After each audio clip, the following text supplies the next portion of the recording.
Hello everyone, welcome to another Imperial Assault map review. So this map is going to come into a rotation on January 23rd, 2017, and it is the Anchorhead Bar map from the Obi-Wan Kenobi Ally Pack. So this map is going to replace Nevian Warzones, which I'm really happy to see Nevian Warzones leave the rotation.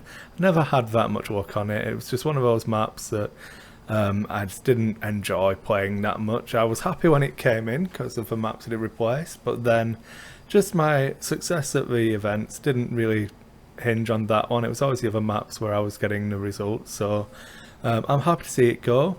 This one, however, I'm not overly keen. I think there were better choices that FFG could have gone with, and I'll get into it later on, but it's an interesting map. So we have the blue deployment zone is these two tiles, the red deployment zone are these ones. The blue zone has the same amount of easy access. I try and think of, these squares within two of the actual exit as having easy access. They've both got the same number, they're both decent size, so the big list, or if you're going Watts and Monsters and stuff now, you're going to have more than enough space to deploy everything.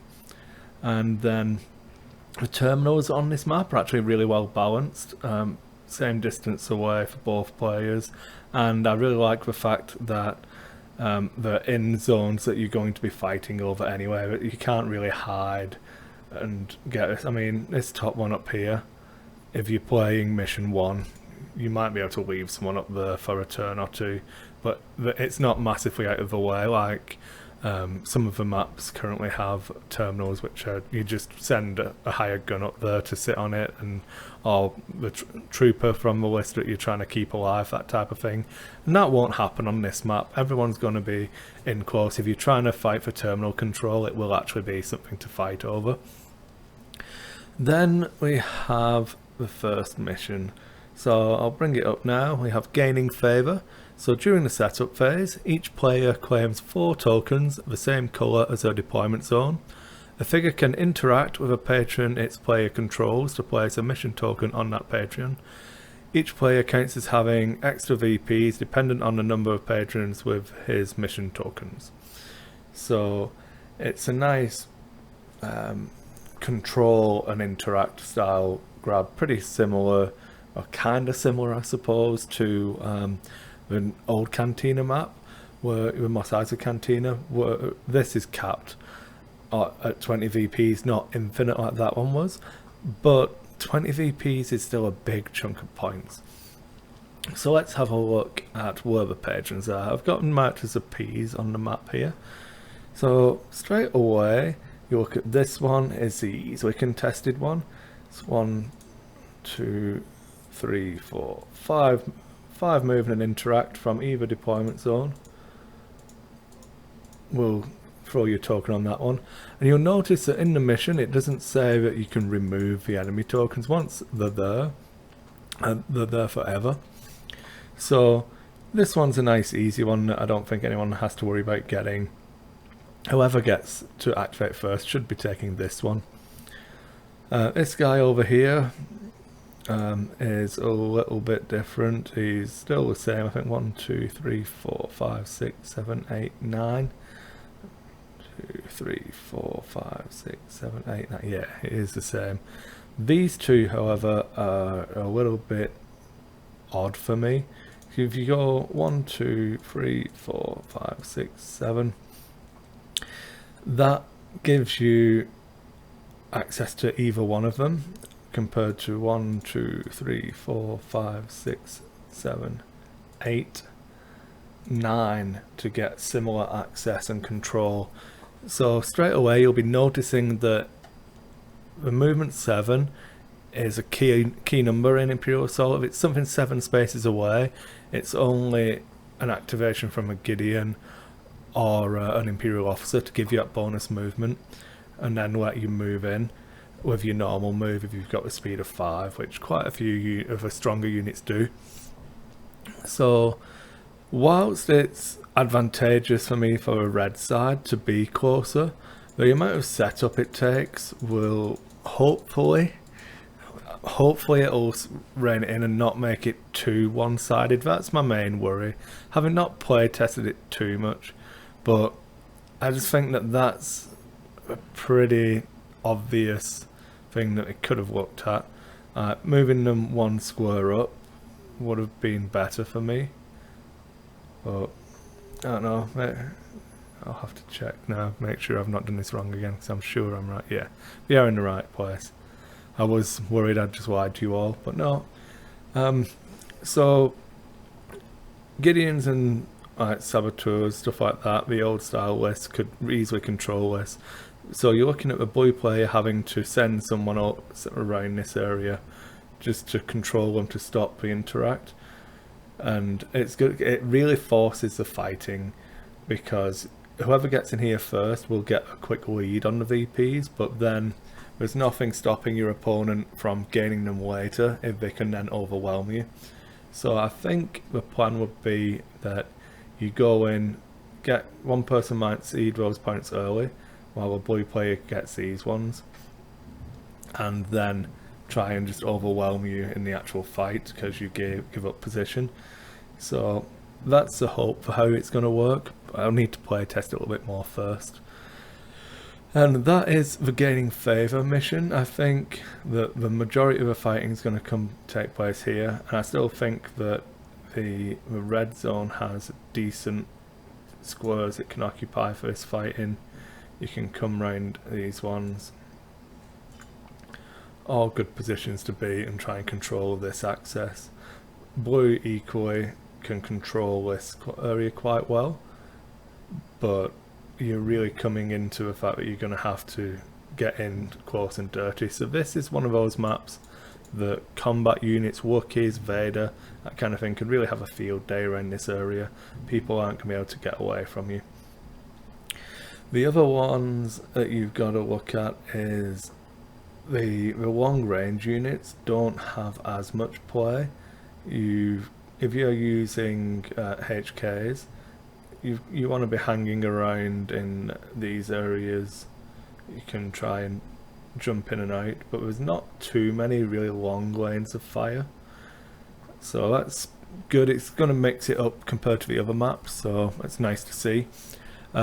Powerful units, I feel like for this mission, is going to be, like I said, big, strong melee units, things with multiple attacks, brutality. So a Rancor in it, a Rancor that comes and takes up a position here, could be pretty scary, because if you've not got control of this area, it's really going to be horrible. So that would be 1, 2, 3, 4, 1, 2, 3 to turn, 4.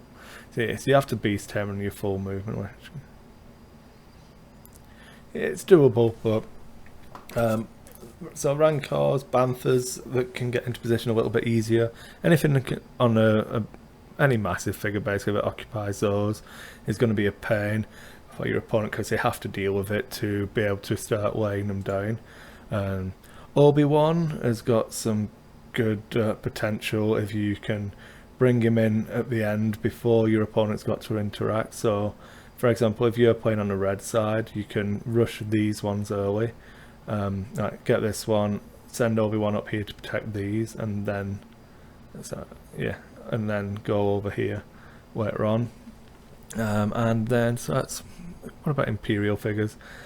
I really think that General Vice could come in with the changes in the FAQ. Like, General Vice in this position can really gun down anything in this room and across here as well, so it gets really good line of sight. And then the dewback riders have got a good amount of health and can really, if people are clumping up, could do well.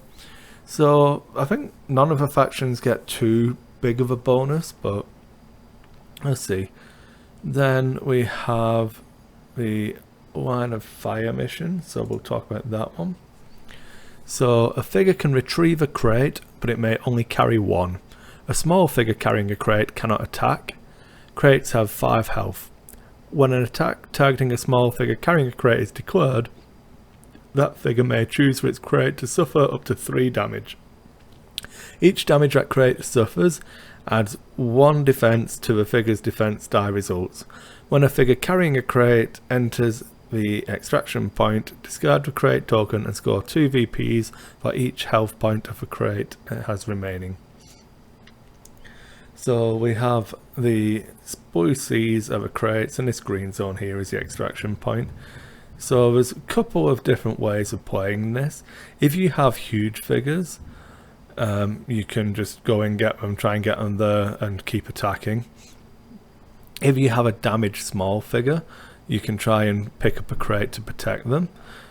And then the other way I actually thought about playing this personally is that ceding control of the crates, trying to let my opponent get them, which then reduces the number of attacks they have.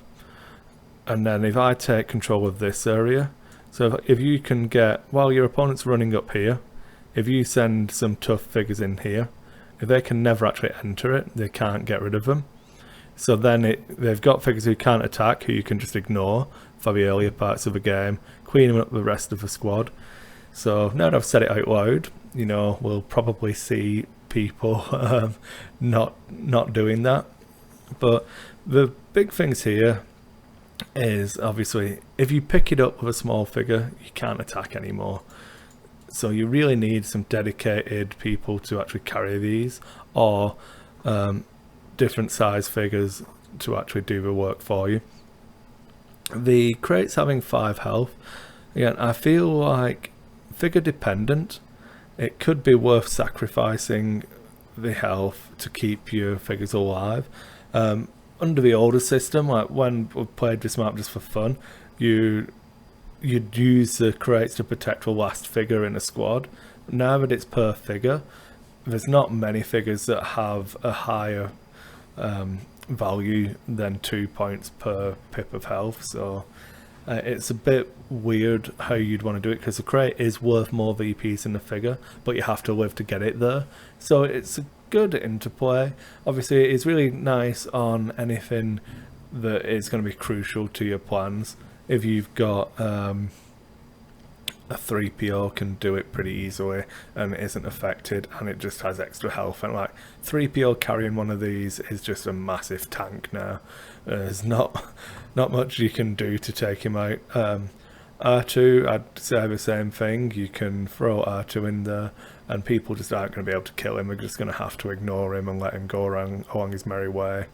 But the not attacking is a massive hindrance. Obviously we've got 3 crates, which is potentially 30 points, I believe. What am I? 5 points, yeah.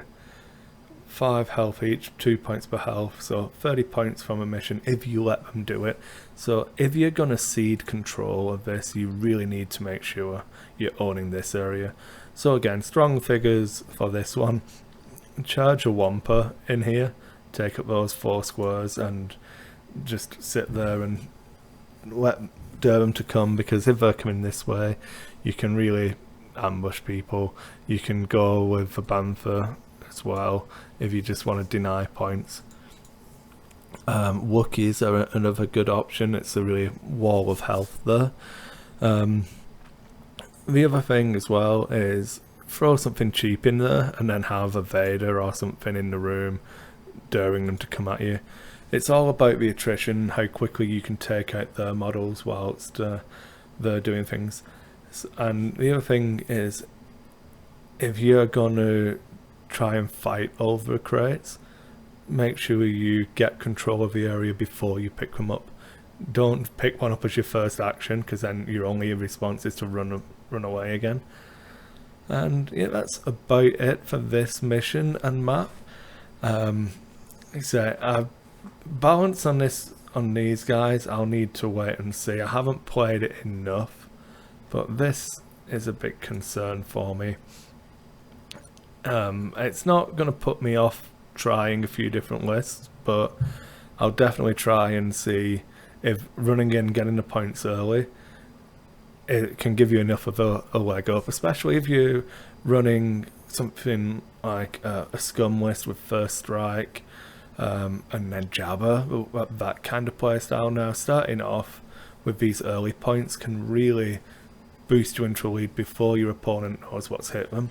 So that's a little bit of a worry, but we'll see how it goes. And that's it. Thanks for watching, everyone. I'll make sure I link back through to my FAQ review talking about the other changes that are coming in.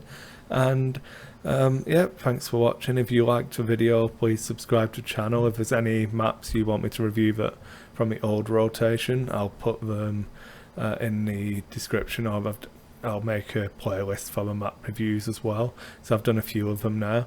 But yeah, let me know, leave any comments you like if you disagree, or if you've got other objections that I've missed. So let me know. I like having a bit of a back and forth in the YouTube comments.